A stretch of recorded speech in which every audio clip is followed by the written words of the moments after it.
So PlayStation Now has been a thing a lot of people have been talking about. This is the thing that was really hyped back when PlayStation 4 first came out, where you can rent and stream games over the internet and play full console games digitally. So let's break down how it works, how is it worth, who is it for, what the hell is it, and should you bother?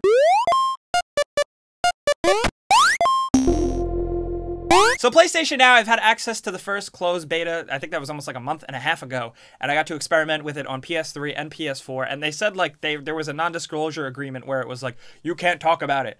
I don't know if that's still up, but I don't care. I'm talking about it because I'm not really that into PlayStation Now. Now, I think maybe it's just not for me. It's just not for my type of person. I'm not in the market for it. But I think for some people it could be okay because it performs very well. It's implemented very simply into the PlayStation architecture, and it works well sometimes. Now, it gives you the option to play wirelessly, you know, Wi-Fi via PS3 and PS4, but it's kind of fucking useless. Even if you have a pretty good Wi-Fi connection, it goes in and out. And like, you know, when you watch Netflix and sometimes your connection will drop and Netflix will lower its quality to continue streaming, and it's really annoying. Imagine that with video games. Yeah, that kind of sucks. So now I assume when you have, I didn't really play, I played wired a little bit and it worked better, but I assume it's mostly for a wired connection. But in this day and age, is everybody wiring their PS4? Is the mainstream consumer wiring their PS4? I don't know. But then again, I don't know who this is for. Is this for the mainstream consumer? It's really weird because PlayStation Now, it gives you these titles, you're allowed to click on them, you're allowed to rent them for a certain price, for a certain amount of time. Right now, it hit the news that the pricing is all out of whack. Right now, it's just placeholder prices, so that doesn't make any sense.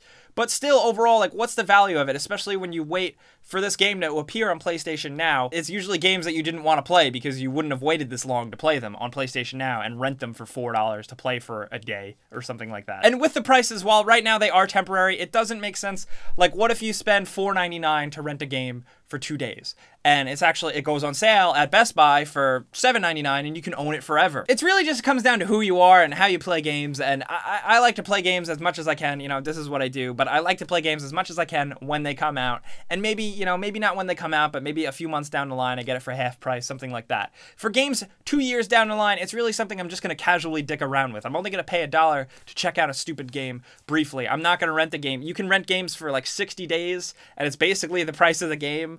I don't know. But going back to my time with it, when I did get it to work well, it played pretty well. Latency wasn't really that bad.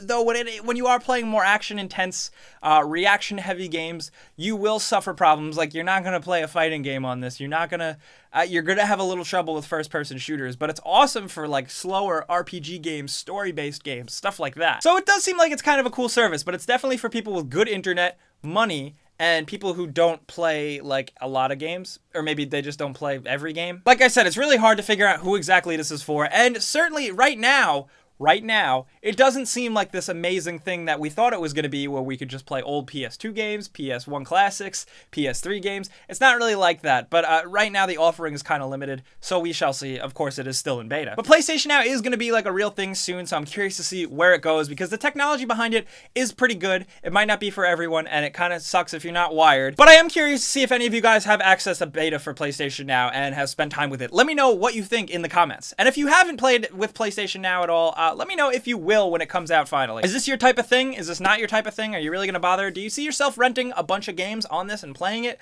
through this stream service? Do you really think this is like the future? Let me know. But as always, guys, I'm Jake Baldino. You can like me on Facebook, you can yell at me on Twitter, and subscribe because video games.